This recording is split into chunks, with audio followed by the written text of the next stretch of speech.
અમેરિકાનું પ્રમુખ પદ સંભાળતાની સાથે જ ડોનાલ્ડ ટ્રમ્પે અમેરિકામાં ગેરકાયદે વસવાટ કરતા લોકોને પોતાના વતન પરત મોકલવાનું શરૂ કરી દીધું છે, જેમાં 104 ભારતીયોને લઈ એક વિમાન અમૃતસર પહોંચ્યું। ડિપોર્ટ થયેલા ભારતીયોમાં 33 ગુજરાતીઓ પણ સામેલ છે, જેમાં સૌથી વધુ મહેસાણા અને ગાંધીનગરના હોવાનું સામે આવ્યું છે। ડોનાલ્ડ ટ્રમ્પે અમેરિકાની સત્તા સંભાળતાની સાથે જ ગેરકાયદેસર રીતે અમેરિકામાં પ્રવેશેલા નાગરિકોને ડિપોર્ટ કરવાની પ્રક્રિયા શરૂ કરી દીધી છે।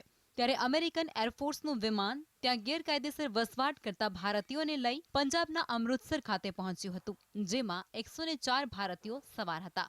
અમેરિકામાંથી ડિપોર્ટ કરાયેલા આ ભારતીયોમાં 33 ગુજરાતીઓ છે। અમેરિકાથી પાછા મોકલવામાં આવેલા ગુજરાતીઓમાં સૌથી વધુ મહેસાણા અને ગાંધીનગરના લોકો છે।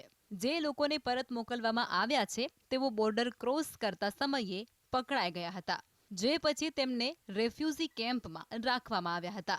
જે ગુજરાતીઓને પરત અમેરિકામાંથી ડિપોર્ટ કરાયા છે તેમાં Ketan Darji, Khoraj Gandhinagar, Preksha Prajapati, Pethapur Gandhinagar, Jignesh Chaudhary, Babupura Mansa, Ruchi Chaudhary, Indrapura Mansa, Myra Patel, Garden City Kalol, Rishita Patel, Garden City Kalol, Karansinh Gohil, Boru Mansa, Mittal Gohil, Boru Mansa, Haiyan Gohil, Boru Mansa, Jayendrasinh Vihol, Khanusa Vijapur, Hiral Vihol, Vadasma Mehsana, Satvantsinh Rajput, Ganeshpura Siddhpur, Ketul Darji Mehsana, Pintu Prajapati, Thaltej Ahmedabad, Anni Patel Patan, Mantra Patel Patan, Ketul Patel મનુડ, ખુશ્બુ પટેલ લુણા વડોદરા, કિરણ પટેલ વાલમ મહેસાણા, સ્મિત પટેલ માણસા ગાંધીનગર, શિવાની ગોસ્વામી પેટલાદ આણંદ, નિકિતા પટેલ વસઈ ડાભલા મહેસાણા,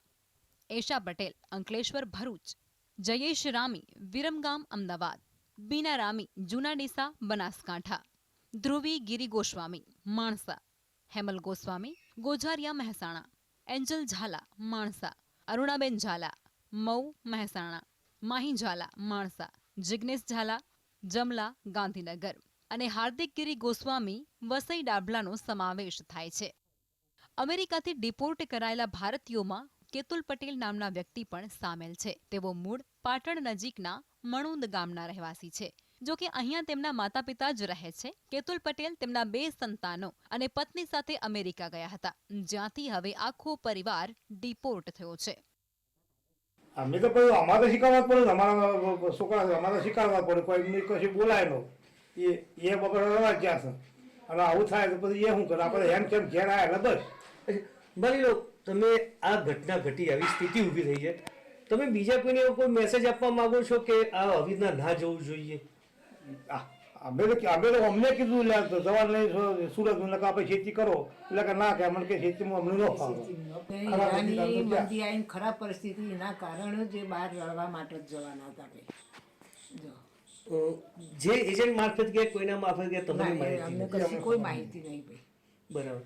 કેટલો ખર્ચો થયો છે તમારે? કઈ એમને ભાગીમાં આવ્યું હોય એવું ખર્ચા જમીન આપી આપણને હોય? ખબર નહીં, પણ અમે અમારે પોતાની 2 વીઘા જમીન હતી, 2 છોકરોનું ઘર લઈ આવ્યો, એ ઘર એ વેચીને પૈસા લઈ ગયો। કેતુલ પટેલ સુરત રહેતા હતા અને 5 મહિના પહેલા જ સુરત ખાતેનું ઘર વહેંચી અને પરિવાર સાથે અમેરિકા ગયા હતા। સુરતમાં હીરા બજારમાં મંદી આવતાની સાથે જ મકાન વેચી અને આખો પરિવાર એજન્ટ મારફતે અમેરિકા પહોંચ્યો હતો। મારો છેલ્લો સંપર્ક 12 મહિના પહેલા થયેલો, જ્યારે જાન્યુઆરીમાં એમને ખાલી કરેલું અને હું ફેબ્રુઆરીમાં રહેવા આવેલો। બસ એ 12 મહિના પહેલાનો અમારો સંપર્ક, અને પછી જે લોન એમની ચાલતી હતી એ લોન મારી ટ્રાન્સફર થઈ ગયેલી ને બસ એ અમારું લેનદેન હતું। તમને મળ્યા ત્યારે કોઈ એવું કહેતા હતા કે અમેરિકા હું જવાનો છું, આ મકાન વેચવું છે, કે મારે કઈ બીજું કારણ છે એવું કઈ? ના, એવું કઈ પર્ટિક્યુલર કોઈ દેશનું નામ નહોતું આપ્યું, પણ જવાના હતા બહાર એ ખબર છે, કે ક્યાં જવાના છે અને કઈ રીતે જવાના એ ખ્યાલ નહોતો।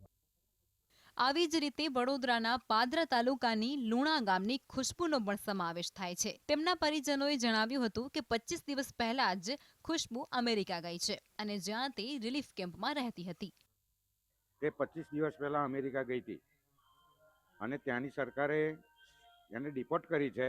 હવે શું કારણે કરી છે એ અહીંયા પરત આવે ત્યારે જ ખબર પડે। અમને એટલી જ ખબર છે કે એને ડિપોર્ટ કરી છે. ખુશ્બુને કેટલા લગ્ન થયે કેટલો સમય એક વર્ષ થયું હતું.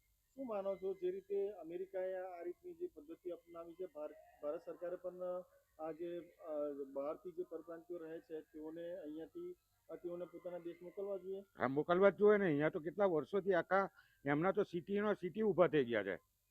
શું માંગ છે તમારી બાબતમાં? બધાને દેશ નિકાલ કરવો જ જોઈએ. સમગ્ર મામલે રાજ્યના પૂર્વ નાયબ મુખ્યપ્રધાન નીતિન પટેલની પણ પ્રતિક્રિયા સામે આવી છે. નીતિન પટેલનું કહેવું છે કે જે લોકો પરત ફર્યા છે તેમણે કોઈ ગંભીર ગુના નથી કર્યા અને એના જ માટે જ્યારે તેઓ અમેરિકાથી પરત ફરે ત્યારે તેમના પ્રત્યે સહાનુભૂતિ દાખવવી જોઈએ. ગુજરાતીઓ કે વર્ષોથી ત્યાં વસતા હોય, કદાચ મંજૂરી સિવાય ગયા હોય, પણ બાકીના બધા જ અમેરિકન કાયદાનું ત્યાં પાલન કરે છે. ત્યાં શાંતિથી પોતાનો વ્યવસાય કે પોતાની જોબ કે પોતાનો નાનો મોટો સ્ટોર ચલાવે છે અને અમેરિકન કાયદાને માન આપી અને એ લોકો ત્યાં રહે છે. આ સરકારની પણ ફરજ છે. ત્યારે સ્વાભાવિક ભલે આપણા ગુજરાતીઓ થોડી મંજૂરી વગર ગયા હોય, બાકીના કોઈ ત્યાં ગંભીર ગુના એમણે નથી કર્યા. બધા શાંતિથી ત્યાં રહે છે અને અમેરિકનો સાથે હળીમળીને રહે છે. એટલે એમના પ્રત્યે આપણી બધાની સહાનુભૂતિ છે, બધા જ ગુજરાતીઓની સહાનુભૂતિ છે. એક અંદાજ પ્રમાણે અમેરિકામાં આશરે 18,000 ભારતીયો ગેરકાયદેસર વસવાટ કરી રહ્યા છે, જેમને ભારત મોકલવામાં આવી રહ્યા છે. અમેરિકામાં વિવિધ દેશોના આશરે 7.25 લાખથી વધુ લોકો ગેરકાયદેસર વસવાટ કરી રહ્યા છે. Bureau report, GSTV.